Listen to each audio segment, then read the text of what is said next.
बिस्मिल्लाहिर्रहमानिर्रहीम।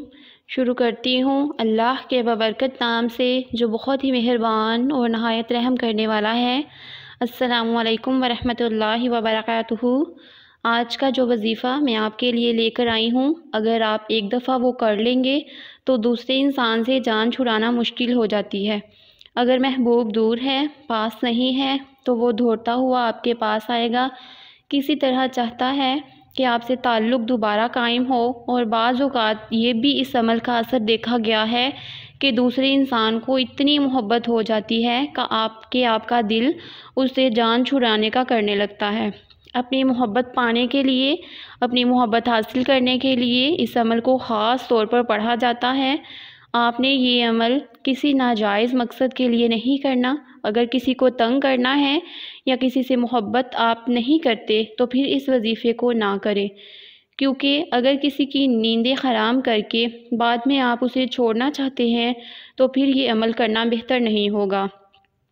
कोई भी शोहर अपनी बीवी के लिए या बीवी अपने शोहर के लिए, बहन भाई के लिए और माँ बेटी के लिए, कोई भी इंसान किसी दूसरे के लिए इस वजीफ़े को कर सकता है। औरत नापाकी की हालत में इस अमल को नहीं कर सकती, क्योंकि इस अमल के लिए बावज़ू होना बहुत ज़रूरी है। बावज़ू होकर इस वजीफ़े को करना है और तन्हाई में बैठकर इस अमल को आपने ज़रूर करना है। और किसी को बताकर नहीं करना कि हम ये अमल करने लगे हैं, क्योंकि बताकर करने से इसका असर नहीं होता। शोर शराबे वाली जगह पर भी इसको करने का असर नहीं होता, क्योंकि इस वजीफ़े को पूरी तवज्जो के साथ करना ज़रूरी होता है। इसलिए आपने बावज़ू होकर और तन्हाई में बैठकर इस अमल को करना है और किसी को बताना नहीं कि आप ये अमल करने लगे हैं।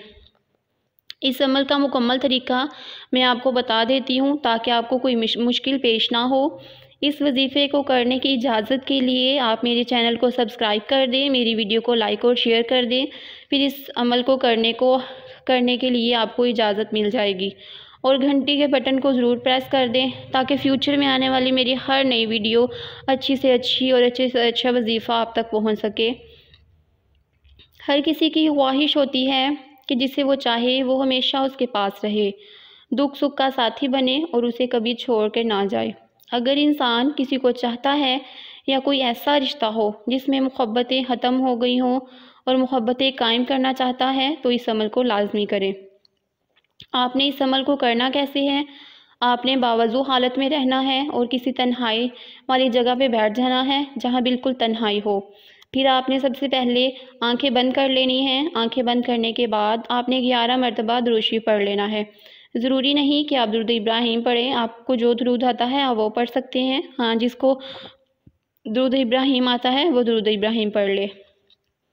11 मरतबा दुरूद इब्राहीम पढ़ने के बाद आपने 311 मरतबा इस आयत को पढ़ना है। फिर उसके बाद आखिर में आपने फिर 11 मरतबा दुरूद शरीफ पढ़ लेना है।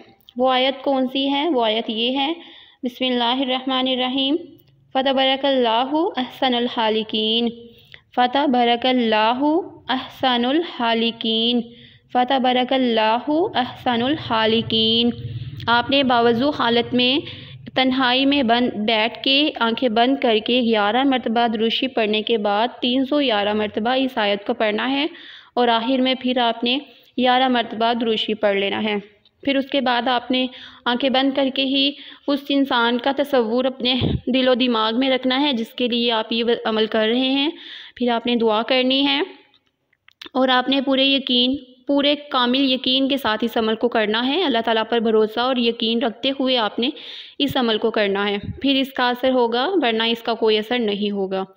और जब आप वजीफ़ा कर लें, जब आप ये अमल कर लें तो आप कम अज़ कम 10 से 15 मिनट के लिए बिल्कुल तन्हाई में खामोशी में बैठ जाएं, किसी से बात ना करें। इस अमल के करने के 10 या 15 मिनट बाद आप किसी से बात ना करें, आंखें बंद करके बैठे रहें और उस इंसान का तसव्वुर अपने दिलो दिमाग में रखें जिसके लिए आपने ये अमल किया है। फिर उसके बाद ये अमल बहुत ही जल्द असर करेगा। इंशाल्लाह आपको इसके बहुत ही अच्छे रिज़ल्ट्स मिलेंगे। आप इस अमल को ज़रूर करें और जिस तरीके से मैंने बताया है बिल्कुल उसी तरीके से करें। मैं आपको फिर एक दफ़ा बता दूं आपने इस अमल को करना कैसे है। आपने बावज़ू हालत में रहना है, नापाकी की हालत में इस अमल को नहीं करना, शोर शराबे वाली जगह पर भी इस अमल को नहीं करना, क्योंकि इस अमल को करने के लिए बहुत ज़्यादा तवज्जो की ज़रूरत है। आपने तन्हाई में बैठ जाना है, बावज़ू हालत में रहना है। आंखें बंद करके आपने 11 मरतबा दुरूद शरीफ पढ़ लेना है। फिर उसके बाद आपने ये आयत 311 मरतबा पढ़ लेनी है। फिर उसके बाद आपने फिर आखिर में 11 मरतबा दुरूद शरीफ पढ़ लेना है और फिर आपने दुआ करनी है। दुआ करने के बाद आपने 10 से 15 मिनट के लिए तन्हाई में बैठे रहना है और उस शख्स का तसव्वुर अपने दिलो दिमाग में रखना है जिसके लिए आप ये अमल कर रहे हैं, ताकि इस अमल का जल्द और बहुत ही अच्छा फ़ायदा हो। और ये आयत कौन सी है? बिस्मिल्लाहिर्रहमानिर्रहीम, फ़तबरकल्लाहु अहसनुल खालिकीन, फ़तबरकल्लाहु अहसनुल खालिकीन। इस अमल को करने की इजाज़त के लिए आपने सिर्फ मेरे चैनल को सब्सक्राइब करना है, मेरी वीडियो को लाइक और शेयर करना है। इसके बाद आपको इस अमल को करने की इजाज़त मिल जाएगी। अल्लाह हाफ़िज़।